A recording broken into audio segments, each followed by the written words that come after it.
എൻ്റെ പ്രിയപ്പെട്ടവരെ, ഇന്ന് വെള്ളിയാഴ്ച മാർച്ച് 14-ാം തീയതി. അമ്മേ പരിശുദ്ധ അമ്മേ, അമ്മേ പരിശുദ്ധമ്മേ, ദൈവമാതാവേ, ദൈവമാതാവേ, കൃപാസനത്തിലൂടെ ഞങ്ങൾക്കും ഞങ്ങളുടെ ദേശത്തിനും അമ്മ മാധ്യസ്ഥം തേടി തന്ന എല്ലാ അനുഗ്രഹങ്ങൾക്കും കൃപകൾക്കും ഞങ്ങളിപ്പോൾ ഹൃദയം നിറഞ്ഞ നന്ദി പറയുന്നു. അമ്മേ പരിശുദ്ധമ്മേ, ദൈവമാതാവേ, 2004 ഡിസംബർ 7-ാം തീയതി ഉച്ചകഴിഞ്ഞ് 2:30 കൃപാസനത്തിൽ സംഭവിച്ച അമ്മയുടെ പ്രത്യക്ഷീകരണത്തെക്കുറിച്ച് തിരുസഭയ്ക്ക് സമർപ്പിച്ചിരിക്കുന്ന പഠനരേഖകളുടെ മേൽ സഭാത്മകമായ പഠനം ആരംഭിക്കുവാൻ ഞങ്ങൾ പ്രാർത്ഥിക്കുന്നു. അമ്മേ പരിശുദ്ധമ്മേ, ഭൂസർ ലോകങ്ങളുടെ രാജ്ഞിയായ അങ്ങേയ്ക്ക് ഭൗമ സംരക്ഷണത്തിനായി പ്രപഞ്ച പ്രകൃതിയെ തന്നെ തിരുസഭ പ്രതിഷ്ഠിക്കുവാൻ ഈ പ്രത്യക്ഷീകരണം വഴി ഇടയാക്കണമേ. പരിശുദ്ധമ്മേ, ജപമാല മാതാവേ, സകല കൃപാസനം പ്രാർത്ഥനയോടും ചേർത്ത് ഞങ്ങളിപ്പോൾ പ്രാർത്ഥിക്കുന്ന ഈ കുടുംബത്തിന്റെ പ്രത്യേക നിയോഗം പരമക്കളെ.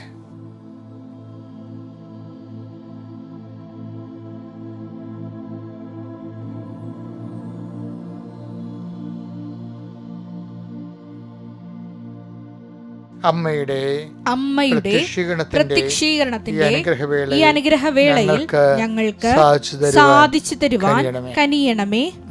ആമേൻ. വിശ്വാസ പ്രമാണം. സർവശക്തനായ പിതാവും ആകാശത്തിന്റെയും ഭൂമിയുടെയും സൃഷ്ടാവുമായ ദൈവത്തിൽ ഞാൻ വിശ്വസിക്കുന്നു. അവിടുത്തെ ഏകപുത്രനും ഞങ്ങളുടെ കർത്താവുമായ ഈശോമിശിഹായിലും ഞാൻ വിശ്വസിക്കുന്നു. ഈ പുത്രൻ പരിശുദ്ധാത്മാവിനാൽ ഗർഭസ്ഥനായി കന്യകാമറിയത്തിൽ നിന്ന് പിറന്ന് പൊന്തിയോസ് പീലാത്തോസിന്റെ കാലത്ത് പീഡകൾ സഹിച്ച് കുരിശിൽ തറയ്ക്കപ്പെട്ട് മരിച്ച് അടക്കപ്പെട്ട് പാതാളങ്ങളിൽ ഇറങ്ങി മരിച്ചവരുടെ ഇടയിൽ നിന്ന് 3-ാം നാൾ ഉയർത്ത് സ്വർഗത്തിലേക്ക് എഴുന്നള്ളി സർവശക്തിയുള്ള പിതാവായ ദൈവത്തിന്റെ വലതുഭാഗത്തിരിക്കുന്നു. അവിടെ നിന്ന് ജീവിക്കുന്നവരെയും മരിച്ചവരെയും വിധിക്കുവാൻ വരുമെന്നും ഞാൻ വിശ്വസിക്കുന്നു. പരിശുദ്ധാത്മാവിലും ഞാൻ വിശ്വസിക്കുന്നു. വിശുദ്ധ കത്തോലിക്കാ സഭയിലും പുണ്യവാന്മാരുടെ ഐക്യത്തിലും പാപങ്ങളുടെ മോചനത്തിലും ശരീരത്തിന്റെ ഉയർപ്പിലും നിത്യമായ ജീവിതത്തിലും ഞാൻ വിശ്വസിക്കുന്നു. ആമേൻ. സ്വർഗ്ഗസ്ഥനായ ഞങ്ങളുടെ പിതാവേ, അങ്ങയുടെ നാമം പൂജിതമാകണമേ. അങ്ങയുടെ രാജ്യം വരണമേ. അങ്ങയുടെ തിരുമനസ് സ്വർഗത്തിലെ പോലെ ഭൂമിയിലും ആകണമേ. അന്നു വേണ്ടുന്ന ആഹാരം ഇന്ന് ഞങ്ങൾക്ക് തരണമേ. ഞങ്ങളോട് തെറ്റ് ചെയ്യുന്നവരോട് ഞങ്ങൾ ക്ഷമിക്കുന്നത് പോലെ ഞങ്ങളുടെ തെറ്റുകൾ ഞങ്ങളോടും ക്ഷമിക്കണമേ. ഞങ്ങളെ പ്രലോഭനത്തിൽ ഉൾപ്പെടുത്തരുതേ, തിന്മയിൽ ഞങ്ങൾ രക്ഷിക്കണമേ. ആമേൻ. നന്മ നിറഞ്ഞ മറിയമേ, സ്വസ്തി. കർത്താവ് അങ്ങയുടെ കൂടെ സ്ത്രീകളിൽ അങ്ങ് അനുഗ്രഹിക്കപ്പെട്ടവളാകുന്നു. അങ്ങയുടെ ഉദരത്തിൻ ഫലമായി ഈശോ അനുഗ്രഹിക്കപ്പെട്ടവനാകുന്നു. പരിശുദ്ധ മറിയമേ, തമ്പുരാന്റെ അമ്മേ, പാപികളായ ഞങ്ങൾക്ക് വേണ്ടി ഇപ്പോഴും ഞങ്ങളുടെ മരണസമയത്തും തമ്പുരാനോട് അപേക്ഷിക്കണമേ. ആമേൻ. എൻ്റെ പ്രിയപ്പെട്ടവരെ, നമ്മൾ അനുദിന അനുഗ്രഹ പ്രാർത്ഥനയ്ക്ക് പ്രവേശിക്കുകയാണ്. കർത്താവേ, ഈ അനുദിന അനുഗ്രഹ പ്രാർത്ഥനയാണ് ഞങ്ങളുടെ അഭയം. അതിരാവിലെ എഴുന്നേൽക്കുമ്പോൾ അങ്ങയുടെ തിരുസന്നിധിയിൽ മുട്ടുകുത്തി അങ്ങേ നാഥനും രക്ഷകനുമായി ഏറ്റുപറഞ്ഞുകൊണ്ട് കർത്താവേ, ഞങ്ങളുടെ എല്ലാ അങ്കലാപ്പുകളും ഇന്നത്തെക്കുറിച്ചുള്ള ആശങ്കകളും പ്രതീക്ഷകളും കർത്താവേ അങ്ങയുടെ തിരുസന്നിധി സമർപ്പിക്കാൻ വേണ്ടി അങ്ങ് നൽകിയ അവസരമാണിത്. കർത്താവേ, നിന്റെ നാമത്തെ മഹത്വപ്പെടുത്തണമേ. സഭയിലുള്ള സാന്നിധ്യം നീ പ്രകടമാക്കണമേ. അമ്മേ പരിശുദ്ധമേ, ദേവമാതാവേ, എല്ലാ മക്കൾക്ക് വേണ്ടി മധ്യസ്ഥം പ്രാർത്ഥിക്കണമേ.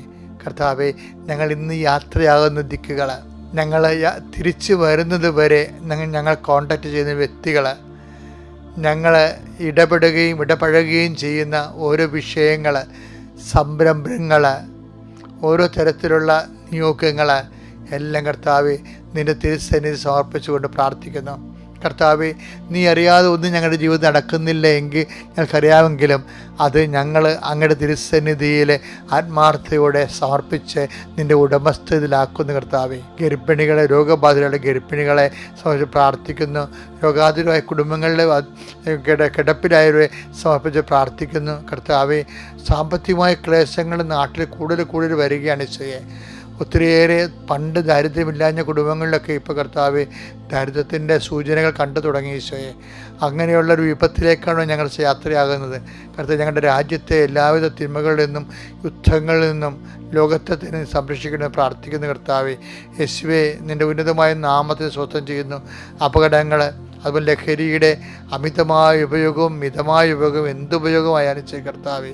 അങ്ങയുടെ മക്കളുടെ ജീവിതം തകർക്കുന്ന, കുടുംബത്തെ തകർത്ത് കുടുംബത്തിന് അസമാധാനം ഉണ്ടാക്കുന്ന പൈശാചിക തിന്മകളിൽ നിന്ന് കർത്താവെ ചേർത്ത് തോൽപ്പിക്കാൻ ആവശ്യമായ ഇച്ഛാശക്തി അങ്ങയുടെ സമൂഹത്തിൽ നൽകുന്നത് പ്രാർത്ഥിക്കുന്നു. അതിലേർപ്പെട്ടിരിക്കുന്ന ഡോക്ടർമാർ, പോലീസുകാർ, സഭയുടെ അംഗങ്ങൾ, അതുപോലെ തന്നെ സർക്കാരിൻ്റെ പ്രതിനിധികൾ, അങ്ങനെയുള്ള എല്ലാവരും ആരെല്ലാമോ ലഹരിക്കെതിരെ പ്രവർത്തിക്കുന്നു അവർക്കെല്ലാം കർത്താവെ ശക്തിയും കർത്താവ് ഐക്യവും നൽകി കർത്താവ് ഇതിനെ നാടിൻ്റെ തിന്മയായി, സമൂഹ തിന്മയായി, രാജ്യത്തിനെ അസ്ഥിരപ്പെടുത്തുന്ന എല്ലാ ഛിദ്രശക്തികളെയും കർത്താവെ നിഹനിക്കണമേ എന്ന് പ്രാർത്ഥിക്കുന്നു.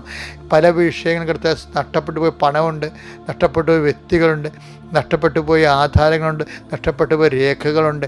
അതെല്ലാം തിരികെ ലഭിക്കാൻ പ്രാർത്ഥിക്കുന്നു ഈശോയെ. അങ്ങനെ പ്രാർത്ഥിക്കുന്നവരവരുടെ ജീവിതം എന്തെങ്കിലും രേഖകൾ നഷ്ടപ്പെട്ടാൽ അതോടുകൂടി ജീവിതം ഇങ്ങനെ സഡൻ ബ്രേക്ക് അടിച്ച പോലെ നിന്നു പോയവരുണ്ട് ഈശോയെ. മരവിച്ചു പോയ ജീവിതങ്ങൾ അവരെല്ലാം അങ്ങ് ഏറ്റെടുക്കണം പ്രാർത്ഥിക്കുന്നു. കൃപാസനത്തിൽ നടന്നിട്ടുള്ള 10,000-കണക്കിന് ആരാധശക്തിയാൽ നഷ്ടപ്പെട്ടതെല്ലാം കർത്താവ് തിരികെ നൽകുകയും കർത്താവ് നിങ്ങളുടെ നഷ്ടപ്പെട്ട സമാധാനം, നഷ്ടപ്പെട്ടു പോയ ബന്ധങ്ങൾ, മുറിഞ്ഞുപോയ ബന്ധങ്ങൾ കർത്താവ് എല്ലാം ഐക്യപ്പെടുത്തുകയും പുനരുദ്ധരിക്കപ്പെടുകയും ചെയ്യണമേ. എൻ്റെ കർത്താവിൻ്റെ ഉന്നതമായ നാമത്തിൽ, സഭയുടെ അധികാരത്തിൽ, കുരിശടയാളത്തിൽ, ദൈവനാമത്തിൽ ഞങ്ങൾ ആശീർവദിക്കുന്നു. ഞാൻ ചിലപ്പോൾ നിങ്ങളൊക്കെ പറയാറുണ്ട്, എനിക്ക് 4 വയസ്സ് മുതൽ ആധ്യാത്മിക ജീവിതമുള്ള ഒരാളാണ് ഞാൻ. കാരണം 4 വയസ്സിലാണ് ആദ്യമായിട്ട് ഞാൻ ഈശോനെ സ്വപ്നം കാണുന്നത്. അപ്പോൾ നല്ല കുടുംബ പ്രാർത്ഥനയൊക്കെ ഉള്ള ഒരു കുഞ്ഞു വീടാണ്. അപ്പനും അമ്മയും 2 മക്കളൊക്കെ ഉള്ളത്, അത്രയേ ഉള്ളൂ വീട്. അപ്പം അതുകൊണ്ട് തന്നെ പ്രാർത്ഥനാ ജീവിതം, പിന്നെ പള്ളി ജീവിതം ഒക്കെ ഞങ്ങളുടെ ഒരു കുടുംബത്തിൻ്റെ ആധ്യാത്മിക വിശ്വാസമാണ്. ഒരു തേങ്ങയും കൊണ്ട് കടയിൽ പോകുമ്പോഴും പോയി ഞാൻ പോയി കർത്താവിൻ്റെ മാലാഖ ചൊല്ലിക്കൊണ്ടേ പോകത്തുള്ളായിരുന്നു. അപ്പം എന്ന് വെച്ചാൽ അന്ന് മുതലേ ദൈവത്തിനെ അറിയാം, ദൈവത്തിൻ്റെ അടയാളങ്ങളെക്കുറിച്ച് അറിയാം, ദൈവത്തിൻ്റെ ഓരോ പ്രവർത്തനങ്ങളുടെ രീതികളെക്കുറിച്ച് അറിയാം. അതുകൊണ്ട് നല്ല കോൺഫിഡൻസാണ്. അപ്പം പരിശുദ്ധ അമ്മയെ നേരിട്ട് കണ്ടപ്പോൾ മുതൽ ഈ കോൺഫിഡൻസ് ഇരട്ടിയായി.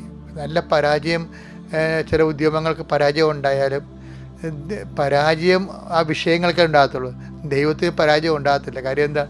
ദൈവത്തെ ഓൾറെഡി നമ്മൾ അനുഭവിച്ചതല്ലേ. അപ്പം അങ്ങനെയൊക്കെയുള്ള ഈ ആധ്യാത്മികം നൽകുന്ന ആന്തരികമായ ഒരു ആത്മശക്തിയുടെ ആധാരമായി വരുന്ന ആത്മവിശ്വാസമുണ്ട്. അത് ഭയങ്കര സംഭവമാണ്. അത് ഈ അനുഭവങ്ങളൊക്കെ ഉണ്ടാകുന്നതിൻ്റെ ഉദ്ദേശം, ദൈവം ഉദ്ദേശിക്കുന്നത് അതാണ്. നല്ല ആന്തരികമായ ആത്മവിശ്വാസം. അടയാളങ്ങൾ ഉണ്ടാകത്തില്ലെന്നല്ല, എല്ലാത്തിനും അടയാളം ഉണ്ടാകും. അടയാളം കൊണ്ട് സ്ഥിരീകരിക്കുമെന്നല്ല കർത്താവിൻ്റെ വചനത്തിൽ എഴുതിയിരിക്കണത്. മർക്കോസിൻ്റെ സുവിശേഷത്തെ 16:20 അവർ എല്ലായിടത്തും പോയി പ്രസംഗിച്ചു. കർത്താവ് അവരോട് കൂടെ പ്രവർത്തിക്കുകയും അടയാളം കൊണ്ട് വചനം സ്ഥിരീകരിക്കുകയും ചെയ്തിരുന്നു. അപ്പൊ എപ്പോഴും നമ്മൾ ശ്രദ്ധിക്കേണ്ടത് അടയാളങ്ങൾ കൊണ്ടേ നമ്മുടെ മനസ്സിലിരിപ്പ് സ്ഥിരീകരിക്കുകയല്ല, വചനം സ്ഥിരീകരിക്കും. അപ്പം എൻ്റെ അർത്ഥം എന്താ? ഓരോ വചനവും സ്ഥിരീകരിക്കേണ്ടതാണ്. അപ്പം വചനം സ്ഥിരീകരിക്കാൻ വേണ്ടിയാണ് ദൈവം അടയാളം കാണിക്കുന്നത്. ദൈവം സ്ഥിരീകരിക്കുന്നത് വചനത്തിൽ അതിന് പ്രൊവിഷൻ ഉണ്ടെങ്കിൽ. ഇപ്പം ഈ അടയാളങ്ങളുടെ എല്ലാത്തിൻ്റെ പിന്നിൽ വചനത്തിൻ്റെ പ്രൊവിഷൻ വേണം.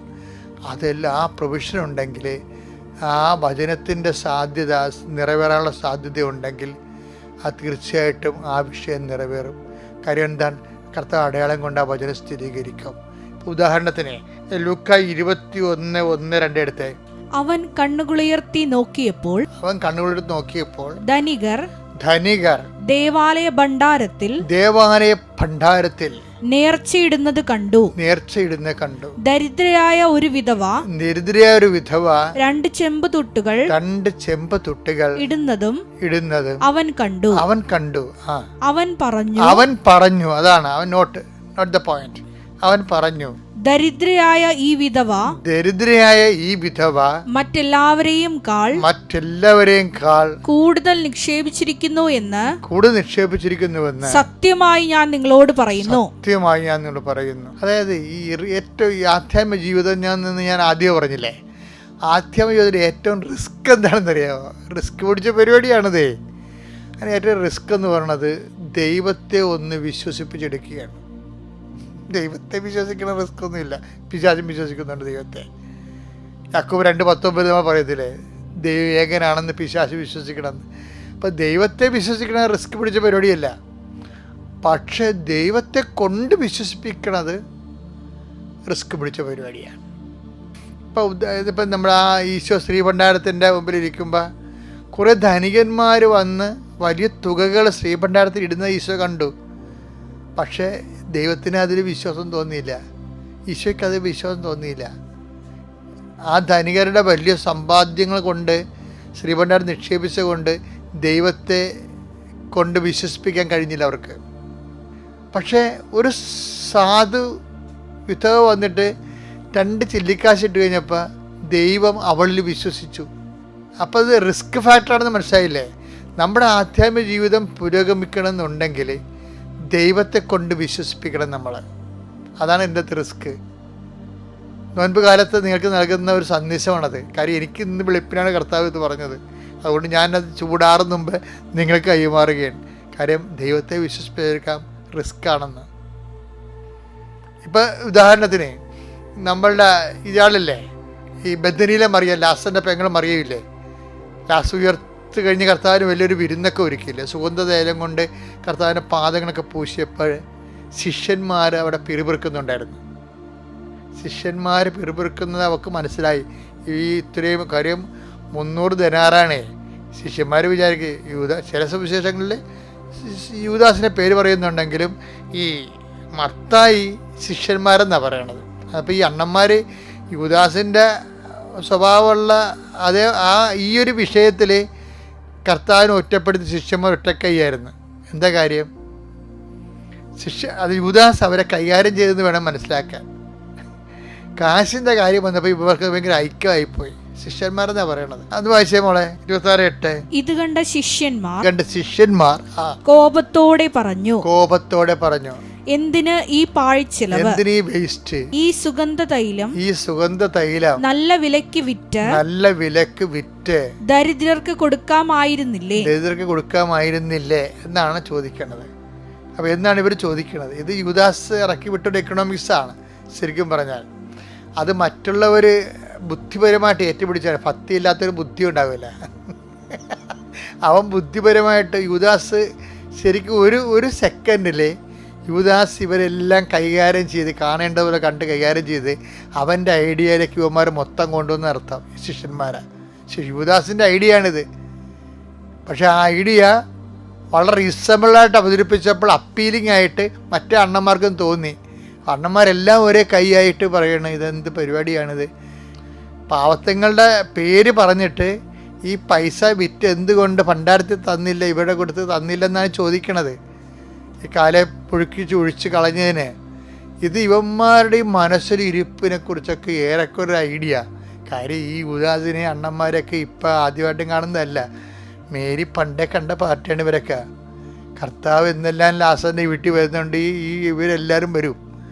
ഇവിടെയൊക്കെ ഓരോ സ്വഭാവവും മുഖഭാവവും എല്ലാം രീതികളെല്ലാം കാണും. പക്ഷേ അതേസമയം തന്നെ മേരി എന്താ വിചാരിക്കണത്? പൊതുജനവും ശിഷ്യന്മാരുടെ അപ്പുറത്തേക്ക് തനിക്ക് തൻ്റെ ദൈവത്തോടുള്ള ആദരവ് കാണിക്കാൻ വേണ്ടി ചങ്കൂറ്റല്ലേ. ഏറ്റവും കൂടുതൽ ചങ്കൂറ്റം കാണിക്കണത് മേരിയാണ്. അപ്പം നമ്മൾ ദൈവത്തെ സ്നേഹിക്കാൻ തീരുമാനിച്ചു കഴിഞ്ഞാൽ അതിൻ്റെ റിസ്ക് എന്ന് പറയണത് നമ്മൾ ദൈവത്തെ സ്നേഹിക്കുന്നു എന്നുള്ള ദൈവത്തെ വിശ്വസിപ്പിച്ചെടുക്കാനുള്ള റിസ്ക്. മേരി കാര്യത്തിൽ വിജയിച്ചിരിക്കണം. കർത്താവ് പറഞ്ഞു അവൾ ചെയ്തത് ശരിയാണ്. ലോകത്തെവിടെയെങ്കിലും എൻ്റെ സുവിശേഷം പ്രഘോഷിക്കപ്പെടുമെങ്കിൽ അവൾ ചെയ്ത കാര്യവും ആഗോദ്യം പ്രഘോഷിക്കപ്പെടുമെന്ന്. അപ്പോൾ ദൈവത്തെ കൊണ്ട് നമ്മളെ വിശ്വസിപ്പിക്കാൻ വേണ്ടി ഈ നോൻപ് കാലത്ത് നമ്മൾ ശ്രമിക്കാം. പിതാവിൻ്റെയും പുത്രൻ്റെയും പരിശുദ്ധാത്മാവിൻ്റെയും നാമത്തിൽ ആമേൻ. അത്യപൂർവ ദൈവാനുഭവങ്ങൾ ഇനി നിങ്ങൾക്കും സ്വന്തം. ഈ യൂട്യൂബ് ചാനൽ ഇതുവരെ സബ്സ്ക്രൈബ് ചെയ്തിട്ടില്ലെങ്കിൽ ഇപ്പോൾ തന്നെ സബ്സ്ക്രൈബ് ചെയ്യുക. ഈ വീഡിയോ ഇപ്പോൾ തന്നെ നിങ്ങളുടെ സുഹൃത്തുക്കൾക്ക് ഷെയർ ചെയ്തുകൊണ്ട് കർത്താവിൻ്റെ പ്രേക്ഷിതരാകുക.